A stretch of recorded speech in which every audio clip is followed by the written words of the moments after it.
성부와 성자와 성령의 이름으로 아멘. 하늘을 우러러 사랑을 하느님 아버지 뜻 안에서 스승이신 예수님과 도움이신 성령님과 사랑을 성모님과 성요셉 아버지와 성미카엘 대천사와 하늘의 모든 거룩한 천사들과 성인들의 정보를 청하며 기도드립니다.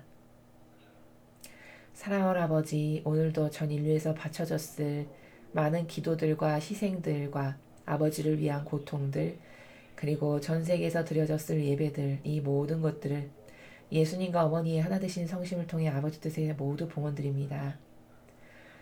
그리고 오늘도 전 인류에 살아가는 아버지께서 창조하신 그 모든 자녀들이 한 명의 영혼이라도 더 많이 회개할 수 있도록, 그래서 아버지께 돌아올 수 있도록 주시는 이 말씀들을 통해 인류를 구원하시옵기를 간절한 갈망으로 청원드립니다. 우리 주 그리스도를 통하여 비나이다. 아멘. 성부와 성자와 성령의 이름으로 아멘.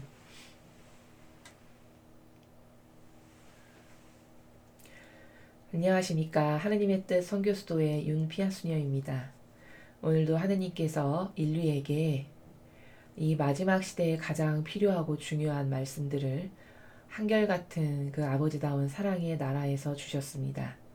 어떤 말씀을 주셨는지, 우리가 무엇을 깨닫고 발견해야 하는지 함께 살펴보도록 하겠습니다. 2019년 10월 25일 대중을 위한 메시지.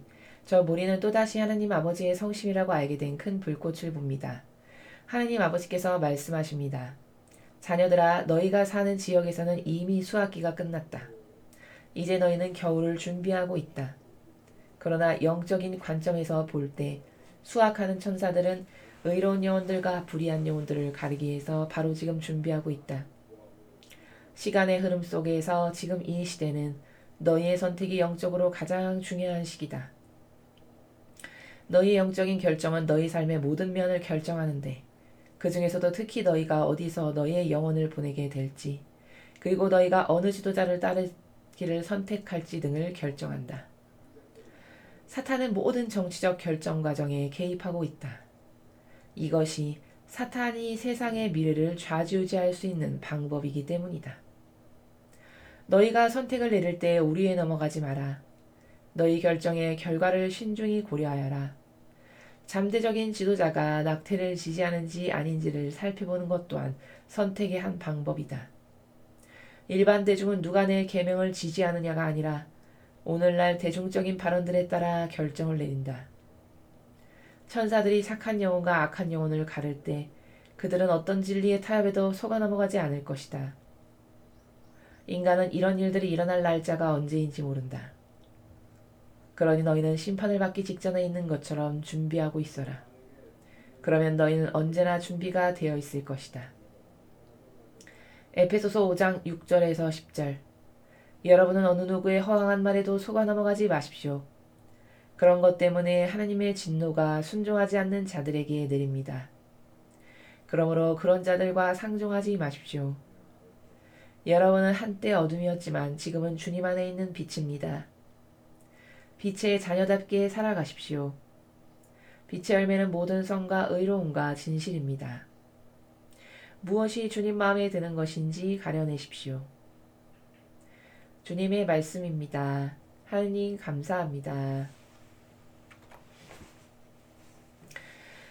오늘도 하느님께서는 이 인류가 간과하고 있고 깨닫지 못하고 있는 사실들에 대해서, 그 진리에 대해서 가르쳐주고 계십니다. 어떤 것이 중요한지, 무엇을 우리가 철필로 마음과 생각에, 사고방식에 새겨야 하는지 한번 살펴보겠습니다.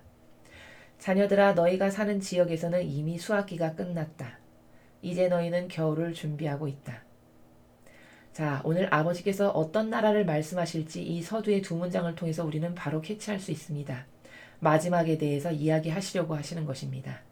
그 영적인 나라에서의 마지막 시기, 아버지의 때, 그때가 임박했는데 깨닫지 못하는 인간에게 그것을 일깨우시고 다시 각성시키시기 위해서 아버지께서 우리가 살아가는 이 자연물의 세상에서의 그 변화를 마치 비유처럼 끌어들여서 아주 이해하기 쉽도록 설명해주고 계십니다. 근데 이 두 개의 문장 중에서 아주 중요한 단어, 매우 중요한 단어가 보이는데 그것은 바로 끝났다라는 단어입니다. 여러분, 하느님의 역사가 7천년기를 통해서 완성되는데 우리는 그 마지막 7천년기를 지금 살아가고 있습니다. 심의가 거의 끝나가고 있고 아버지께서는 너무나도 급박하신 나머지 과거 유래를 찾아볼 수 없는 방법으로 직접 선견자에게 말씀을 주십니다. 그런데 그런 아버지께서 오늘 끝났다라는 단어를 사용하셨습니다. 여러분, 수학기가 끝났다라는 그 나라는 어떤 나라일까요? 다시는 되돌릴 수가 없다는 뜻입니다. 예를 들어 지금 우리가 한 중반 정도, 하느님의 역사에서 바라보았을 때 중반 정도를 살아가고 있다면 아직도 반이나 남아있고 회개할 기회가 많이 남아있음을 나타냅니다. 그러나 이미 지금 7천년기를 살아가고 있고 과도기적인 마지막 시대와 새 시대의 그 과도기적인 시기, 그 때에 살아가고 있는 우리로서는 마지막이 매우 목전에 와 닿아 있다는 것을 인식하는 것이 그 무엇보다도 중요합니다. 그러나 누누이 말씀드렸듯이 인간의 사고방식이라는 것이 성경에 이런 비유가 나오죠. 멸망하기 직전까지도 장가들고 시집가고 밤매러 가는 그런 인간의 한심스러운 모습을 예수님께서 말씀해주고 계십니다. 또한 부자 청년은 엄청 많은 재산을, 엄청 많은 수확을 한 다음에 기쁜 나머지 이것을 다 어디다가 보관할까? 오늘 밤에 창고를 새로 하나 져야겠다. 그래서 거기 그 큰 창고를 져서 거기다가 내가 수확한 이 모든 것을 다 넣어놓은 다음에 나는 이제 먹고 마시고 즐겨야지. 이렇게 근시안적인 영혼이 나의 주인이고 그 본연의 나라는 것을 전혀 인식하지 못하고 망각한 채 살아가기 때문에 어떤 것이 중요한지 지금 어디에 힘을 쏟고 심혈을 기울여야 하는지를 분별할 수 있는 지성의 힘이 없습니다. 그런 인류에게 아버지는 끝없이 반복적인 나라에서 그러나 각기 다른 단어를 사용하시면서 한 명의 영혼이라도 아버지의 말씀에 꽂혀서 그가 지금 당장 회개할 수도 있다는 그 가능성을 접지 않으시고 매일같이 돌아오라, 신뢰해라, 나를 사랑하여라, 얼마 남지 않았다, 이런 같은 관점의 나라를 말씀해 주고 계십니다. 그래서 끝났다라는 단어는 참으로 무서운 말씀이신데 이제 두 번 다시 되돌릴 가능성은 사라졌다. 두 번 다시 너에게는 기회가 돌아오지 않는다. 무엇을 잘못했다라고 하여 다시 고쳐볼 수 있는 희망적 시간이 없다라는 그런 나라입니다. 그러므로 이것이 얼마나 급박하시면 아버지께서 스스로 말씀까지 주시겠습니까? 그러나 영적인 관점에서 볼 때 수학하는 천사들은 의로운 영혼들과 불의한 영혼들을 가르기 위해서 바로 지금 준비하고 있다. 영혼을 수학하는 아버지의 전령들은, 일꾼들은 천사임을 우리가 여기서 발견할 수 있습니다. 그리고 그 천사에 의해서 하느님 아버지께서는 밀과 가라지를 갈라내십니다. 그 의로운 영혼 그리고 불의한 영혼, 이 두 개의 세력 중에 나는 어디에 속하는지를 잘 분별하십시오. 의로운 영혼이라는 것은 의로움이라는 단어의 나라 자체가 하느님을 위한 희생이 전제되는 나라입니다. 하느님을 위해서 나의 이기심과 자애심을 죽인 나라를 말합니다. 하느님을 위해서 예수님과 성모님처럼 희생한 그런 영혼들이 바로 의로운 영혼들입니다. 자, 그럼 불의한 영혼들은 무엇일까요? 예수님께서 그렇게 말씀하시죠. 그 부자 청년의 비유에서 이 어리석은 영혼아, 오늘 밤에 내가 네 영혼을 데려갈 터인데 그럼 저 많은 재산은 다 누구 것이 되겠느냐. 이토록 하느님 앞에서는 부유하지 못한 자가 바로 이러하다. 이렇게 말씀하셨습니다. 이렇게 하느님의 뜻을 실천하기를 갈망하고 아버지 뜻에 용해되기를 갈망한 그런 의로운 일을 하나도 행하지 않은 이런 불의한 영혼들, 오히려 남을 속이고 교묘하고 유려한 마치 천사와도 같은 거죽을 뒤집어쓰고 사실적 속으로 맺은 열매는 사악하기 이를 데 없는 수많은 영혼들을 속여서 그 영혼들을 지옥으로 끌고 가고 사악한 열매만을 맺은 이 교묘하고 유려한 마귀, 이 마귀적 행실만 거듭했던 이런 모든 영혼들이 다 불의한 영혼들에 해당합니다. 하나님의 질서인 진리, 하느님께서 다스리시는 방법이 다 들어있는 그 진리보다 자기가 더 똑똑하고 더 우월해서 계명을 만들고 교계의 제도와 법칙을 만들고 주장하고 여기에 모두 순종해야 한다고 강요하는 이런 교묘하고 유려하고 너무 착해 보여서 수천 년 동안 그 착해 보이는 가면 뒤에서 악한 일을 수도 없이 많이 했지만 분별할 수 있는 눈조차 잃어버리게 해서 모든 성도들을 소경이요 절름발이로 만들어서 아예 무지몽매한 그런 영혼으로 죽어가게끔 모두를 지옥으로 끌고 가고 있는 바로 이런 영혼이 불의한 영혼입니다. 이렇게 의로운 영혼과 불의한 영혼을 수학하는 천사들은 다 가르기 위해서 지금 준비 과정 중에 있다 말씀하셨습니다. 그럼 바로 이것이 무엇일까요? 이제 수학기가 다가오는 것이죠. 수학기가 끝나고 나면 두 번 다시 돌이킬 수 없습니다. 시간의 흐름 속에서 지금 이 시대는 너희의 선택이 영적으로 가장 중요한 시기다. 선택이 영적으로 가장 중요한 시기라 말씀하셨습니다. 시간의 흐름 속에서 하느님 아버지의 다스림의 7,000년에 완성되는 그 시기가 점점 가까이 다가오고 있습니다. 그러므로 이 시간의 흐름, 때를 알아보는 눈을 가진 영혼이라면 지금이 어느 때인지를 잘 분별하거라. 지금이 아버지 다스림의 나라에서 어느 시기인지를 잘 분별하거라 라는 말씀이십니다. 그 시간에 하느님의 다스림, 하느님의 때의 흐름 속에서 지금은 마지막 시대이므로 이제 곧 수학기가 끝나고 곧 들이닥쳐서 당도할 그런 마지막 시대이므로 선택하는 것이 네가 선을 선택할지 악을 선택할지는 과거 그 어느 때보다도 중요하고 매우 필수 불가결한 그런 사항이다 라고 말씀하시는 것입니다. 너희의 영적인 결정은 너희 삶의 모든 면을 결정하는데 그 중에서도 특히 너희가 어디서 너희의 영혼을 보내게 될지 그리고 너희가 어느 지도자를 따르기를 선택할지 등을 결정한다. 인간의 삶에 수많은 결정이 존재합니다. 아주 단순한 무얼 먹을까부터 어느 지도자를 고르고 선택해서 내가 누구에게 동조하고 협력하느냐에 이르기까지 수많은 각양각색의 종류의 선택이 인간에게 주어져 있습니다. 그리고 그 선택에 따라 사람은 불의한 영혼과 의로운 영혼으로 나뉘어 갈리게 됩니다. 그래서 그 여러 가지 선택의 과정 중에 하나님께서 두 개의 예시를 드셨는데 중요한 그 두 개의 예시가 무엇이냐면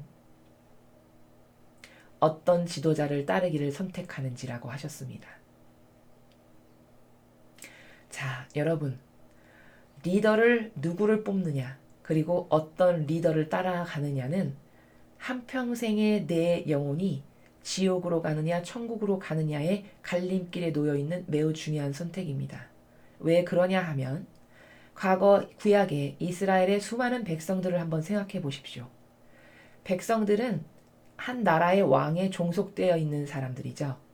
왕이 잘하면 백성도 부유하고 풍요하게 살지만 왕을 잘못 뽑아서 하느님 마음에 들지 않는 이런 불의한 영혼으로 사악한 마귀를 뽑아놓으면 어떻게 될까요? 거기에 속한 모든 백성은 굶어 죽거나 비참하게 살다가 죽어버리는 같이 패망에까지 이르게 되는 이런 결과를 초래하는 것이 리더를 누구를 뽑느냐에 따라 짊어지게 될 열매입니다. 그러므로 내가 어떤 리더를 선택하고 결정해서 누구에게 동조하느냐는 매우 중요합니다. 이 동조와 협력의 중요성을 우리는 창세기에서 살펴볼 수 있는데 선악과를 직접적으로 딴 사람은 하와였습니다. 벌은 하와만 받았으면 좋겠습니다. 그러나 아담도 그것을 함께 받아 나눠 먹음으로써 하와의 선택에 동조하고 협력하는 것이 되었죠. 그랬기 때문에 아담과 하와 둘 다 죄인으로 낙인 찍혀 에덴 동산에서 쫓겨나게 된 것입니다. 그럼 여기서 우리가 발견할 수 있는 원리는 무엇일까요? 죄는 협력하고 동조한 것까지도 그 모든 죄악으로 속해서 함께 벌을 받게 된다라는 것입니다. 그러나 약간의 조정이 있죠. 그것을 예수님께서 뭐라고 말씀하셨느냐? 몰라서 따라가고 동조한 것은 조금 덜 매를 맞을 것이다. 알고 한 사람보다는 조금 덜 매를 맞을 것이나 그러나 모르고 한 사람도 매를 안 맞는 것은 아니다라는 것이 성경에 나오는 진실입니다. 그러므로 협력과 동조는 정말 정말 중요하다라는 사실을 이 성경의 원리에서 발견할 수 있고, 그것이 너무나도 중요하기 때문에 너가 어느 지도자를 따르기를 선택할지, 이런 결정이 너의 영적인 결정과도 전혀 무관하지 않다라고 말씀하시는 것입니다. 그래서 여러분, 우리 과거에 풍요했던 엄청나게 눈부신 발전을 이뤘던 때가 있었습니다. 번영의 나라를 이룩했던 그때의 지도자가 누구였는지 생각해 보십시오. 한 나라의 운명은 지도자에 의해 결정된다 해도 과언이 아닙니다. 왜냐하면 모든 결정과 선택의 주권이 그 지도자에게 달려있기 때문입니다. 그러므로 앞으로 지도자를 뽑으실 때는 누가 하느님 보시기에 올바른가, 누가 정직하고 누가 진리를 따르기만을 갈망하며 어떤 사람의 속성이 정의로 불타오르는지, 이런 성경적 관점에서 보실 수 있는 마치 다윗과도 같은 지도자를 우리가 선택할 줄 알아야 하겠습니다. 다윗은 하느님께 대해서 열정적이었습니다. 그러한 왕의 위치에 올라갈 때까지 그가 하느님을 사랑했던 그 깊은 마음은 자신이 왕이 되었는데 어느 날 하느님이 그냥 너무나도 보잘것없는 그런 곳에서 머무시는 것을 보고 진심으로 마음 아파했습니다.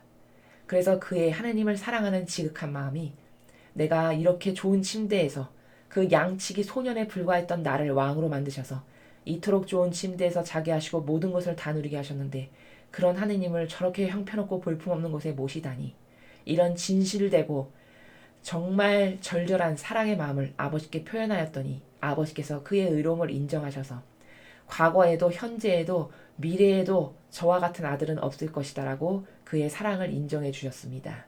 또한 다윗은 어땠습니까? 너무나도 용맹하였죠. 16살의 어린 나이에 돌무더기 몇 개만, 그 짱돌 몇 개를 그냥 손에 쥐고 가서 거대한 갑옷을 입고 수많은 칼을 차고 아무리 용을 써도 죽일 수 없고 이길 수 없었던 골리앗을 단숨에 돌팔매질로 쳐 죽일 만큼, 그러나 아무 갑옷도 잊지 않고 당당하게 나갈 만큼 용맹했습니다. 그리고 정의가 살아있었죠. 이렇게 훌륭한 지도자는 과거 하느님께서 마음에 들어 하셨던 이들의 속성을 통해서 우리는 하느님께서 어떤 리더를 좋아하시는지를 발견할 수 있습니다. 정직과 정의, 그리고 하느님을 사랑하는 마음이 있으며 진리를 받아들이고자 하는, 진리로 무엇이든지 바라보고 결정하고 선택하고자 하는 의지가 있는 이런 훌륭한 지도자를 우리 모두가 선택할 줄 알아야 하겠습니다. 사탄은 모든 정치적 결정 과정에 개입하고 있다. 이것이 사탄이 세상의 미래를 좌지우지할 수 있는 방법이기 때문이다. 그렇죠. 지금 전 인류를 덮고 있는, 우리나라뿐만 아니라 어떤 전문가는 그렇게 말씀하시더라고요. 대륙만 바꿨을 뿐이지 온 인류가 겪고 있는 몸살이다 라고 말씀하시는 것을 들었습니다. 맞습니다. 모든 마귀가 교묘하고 유려해 보이는 그런 영혼들을 데려다가 그들을 통해서 전 국민을 속이고 있죠. 미국의 국민도 한국의 국민도 그 어느 나라의 국민도 모조리 다 그런 교묘하고 유려하고 착해 보이는 마귀에게 속아서 그것이 진짜 선이고 진짜 착한 것으로 알고 그를 뽑고 그에게 동조하고 심지어 맹종합니다. 자, 이런 일들이 전 지구에서 일어나고 있는데 이것은 왜 그러냐? 사탄의 영혼을 죽여버리는 여러 가지 다양한 방법 중에 가장 손쉽고 강력한 방법이, 즉 세상의 미래를 좌지우지할 수 있을 만큼 파워풀한 개입이 어떤 것이냐? 그것은 정치적인 개입. 그런 것을 통해서 나라를 망가뜨릴 수 있고 부숴버릴 수 있고 한 나라의 명운을 거꾸러뜨릴 수 있는 그런 방법이기 때문에 사탄이 그 정치를 통해서 역사한다라고 지금 가르쳐주고 계신 것입니다. 너희가 선택을 내릴 때 오류에 넘어가지 마라. 너희의 결정의 결과를 신중히 고려하여라. 자, 여러분, 오류가 뭘까요? 잘못 선택하는 것이죠. 잘못 인식해서 잘못된 것을 선택하는 것이죠. 또 결정의 결과를 신중히 고려하라고 말씀하셨습니다.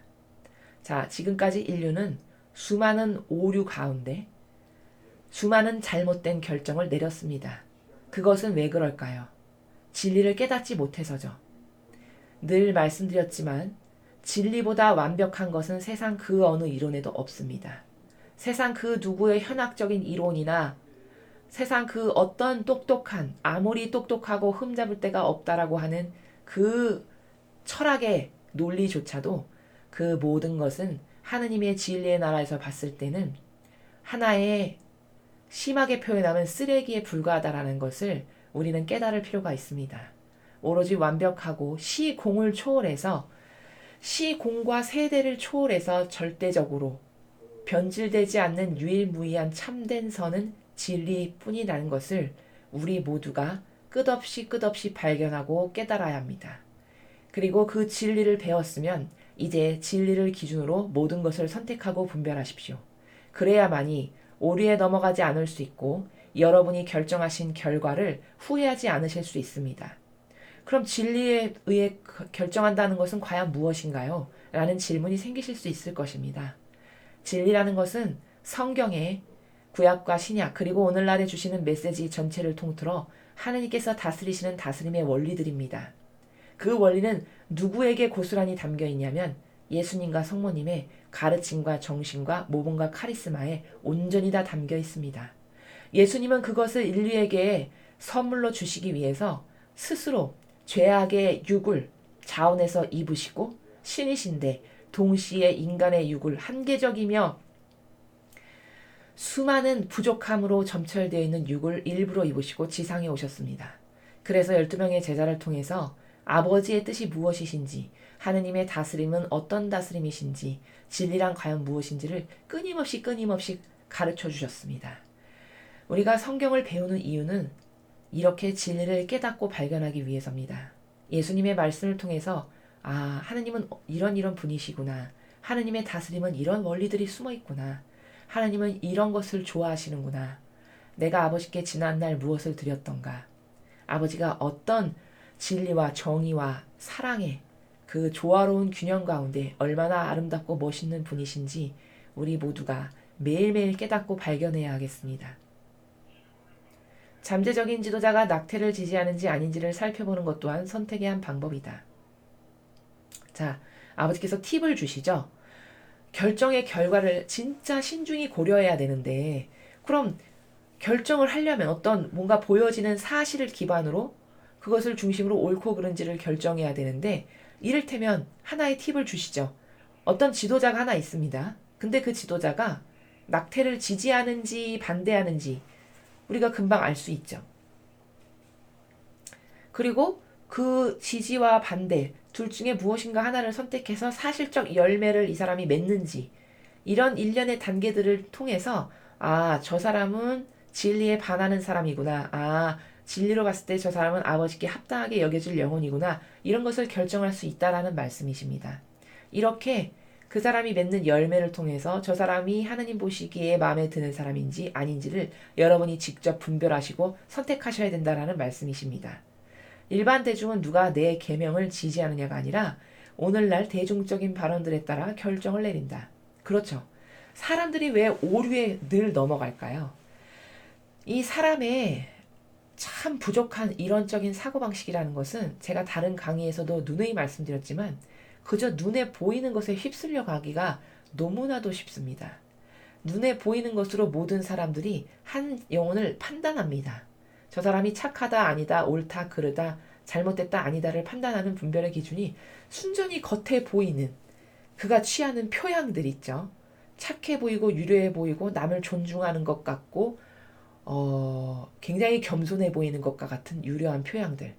이런 것에 따라 저 사람이 좋은 애 나쁜 애를 결정하는 것이 거의 전 인류의 사고방식이다 보니 아버지께서 대중의 사고방식이 잘못됐음을 말씀하시기를 누가 내 계명을 지지하느냐.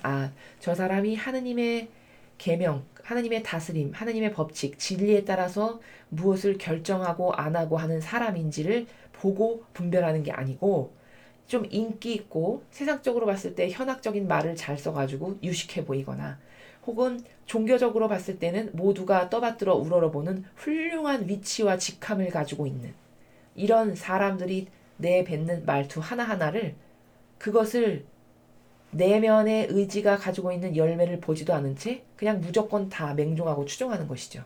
그래서 그 사람들이 말하면 다 맞다라고 여기는 것이죠. 맞는지 아닌지 분별도 해보지 않은 채 말이죠. 이런 것에 대한 오류 때문에 심각한 인류의 현 상황에 이르는 악이 이렇게 수천 가지 종류가 이제 날뛰는 세상이 되었는데, 그것은 다 어떤 이유 때문인가? 우리가 수많은 오류에 넘어가고 결정을 진리 가운데 하지 않아서 이런 일들에 이제 이런 악이 판치는 세상이 되었다라는 것이 인정할 수밖에 없는 참으로 가슴 아픈 현실이라는 것입니다. 천사들이 착한 영혼과 악한 영혼을 가를 때 그들은 어떤 진리의 타협에도 속아 넘어가지 않을 것이다. 자, 이 말씀을 왜 하셨을까요? 이 앞의 말은 인간은 속는다는 거죠. 착해 보이면 저 사람이 맞다라고 생각하고 옳다라고 믿고, 또 혹은 나의 기호와 경향과 성향에 잘 맞아. 아, 저 사람이 말하는 건 왠지 내 코드하고 잘 맞아. 이러면 덥석 그 사람을 지도자로 뽑는다라는 것이죠. 그런 인간의 부족함을 너무 잘 아시는 아버지께서 너희는 그렇게 누가 내 계명을 지지하는지 안 하는지, 누가 진리의 근거에서 하느님의 다스림의 근거에서 무엇을 결정하고 열매를 맺는지를 보는 게 아니라 그냥 유명하니까, 내가 좋아하니까, 내 기호가 마음에 드니까, 착해 보이니까, 이런 각양각색의 이유로 맞다 틀리다를 스스로가 단죄하고 심판해서 따라가는 이런 현상이 있지만, 천사들은 어떤 진리의 타협에도 속아 넘어가지를 않는다고 말씀하셨습니다. 그렇죠. 아버지께서 보내신 전령들이니까 하나님의 원리 원칙의 그 기준에 따라 아주 정확하게, 정말 모래알 하나도 빠져나갈 수 없을 만큼 그럼 정밀한 진리의 기준의 잣대로 이 천사들이 모든 것을 판단해서 밀과 가라지를 가를 것이다 라고 말씀하시는 것입니다. 인간은 이런 일들이 일어날 날짜가 언제인지 모른다. 성경에 그렇게 말씀하셨죠. 도둑이 언제 들어올지 알면 네가 그 시간에 맞춰서 준비하고 있을 텐데 도둑이 언제 올지는 아무도 모른다. 그러니 너는 깨어서 준비하고 있어라. 바로 그 나라를 지금 아버지께서 똑같이 말씀하십니다. 그러니 너희는 심판을 받기 직전에 있는 것처럼 준비하고 있어라. 그러면 너희는 언제나 준비가 되어 있을 것이다. 마지막 시대는 왜 더 깨어 있어야 하냐면 이제 목전에 닥쳐서 임박했기 때문입니다. 어느 정도 텀이 있고 좀 시간적 여유가 있는 그런 시대가 아니라 지금은 교차점, 새 시대와 멸망해버릴 마지막 시대, 그 시대의 교차점 가운데 우리가 살아가고 있기 때문에 이 멸망의 날짜가 언제 닥칠지 인간은 알 수 있는 사람이 단 한 명도 없죠. 그러나 아버지께서는 그것을 알려주시지 않고 어느 날 어느 순간에 생각지도 못한 시간에 들이닥치실 것이라고 예수님은 말씀하셨습니다. 그래서 너희는 깨어 준비하고 있어라. 항상 도둑이 올 것을 마치 예견해서 기다리는 자처럼 그렇게 깨어 준비하고 있어라. 그러면 너희는 준비가 잘 된 것이다 라고 말씀하시죠. 마찬가지 같은 나라에서 이제 끝났다. 수학기가 끝났다. 이제 모든 수학이 다 끝나간다. 끝나가면 이제 밀과 가라지로서 던져질 일만 남은 것인데, 그 끝나가는 날짜가 점점 가까워오고 있으니 너는 정신을 똑바로 차려서 진리를 가지고 무엇을 분별해서 생각하고 말하고 행동을 결정하고 지도자를 뽑는 것에 이르기까지, 누구에게 동조하고 협력해야 하는 것에 이르기까지 그 진리의 결정을 기준으로, 그것을 근거로 앞으로 너의 작은 것 하나까지도 그렇게 결정을 하여라. 그래야 너의 영혼이 마지막 날에 영원히 꺼지지 않는 그 불이 타오르는, 그리고 그 고통이 끊어지지 않고 무한 반복된다는 그 지옥에 떨어지지 않을 것이다 라고 말씀해 주고 계십니다. 오늘도 우리는 하느님께서 지금의 시대가 어떤 때인지를 좀 깨닫고 분별하여라 하는 그 말씀의 나라를 모두가 함께 살펴보았습니다. 수학기가 끝났다. 이것이 피상적인 인간에게 과연 몇 프로나 사실적으로 듣고 인지하고 이것을 나의 것으로 만들어서 이제 두 번 다시 오지 않을, 이제 기회라는 것은, 내 영혼을 구할 수 있는 기회라는 것은 두 번 다시 오지 않을 나라가 점점 가까워오고 있구나. 하느님께서 친히 오셔서 끝났다라고 말씀하실 만큼이면 얼마나 가까운 것이겠습니까? 이것은 내일 당장 전쟁이 나서 죽어버리던가 어떤 멸망이 다가와도 하나도 이상하지 않을 만큼의 그런 절박한 나라라는 것을 우리가 인식해야 할 것입니다. 그래서 모두가 아버지께 어떻게 하면 더 기쁨만을 드리고 더 잘 반향할 수 있을까 하는 그런 것만을 갈망하는 우리 모두가 되기를 아버지 뜻 안에서 여러분 모두 그렇게 축복합니다. 이상 2019년 10월 25일 대중을 위한 메시지 해설을 마치겠습니다. 감사합니다.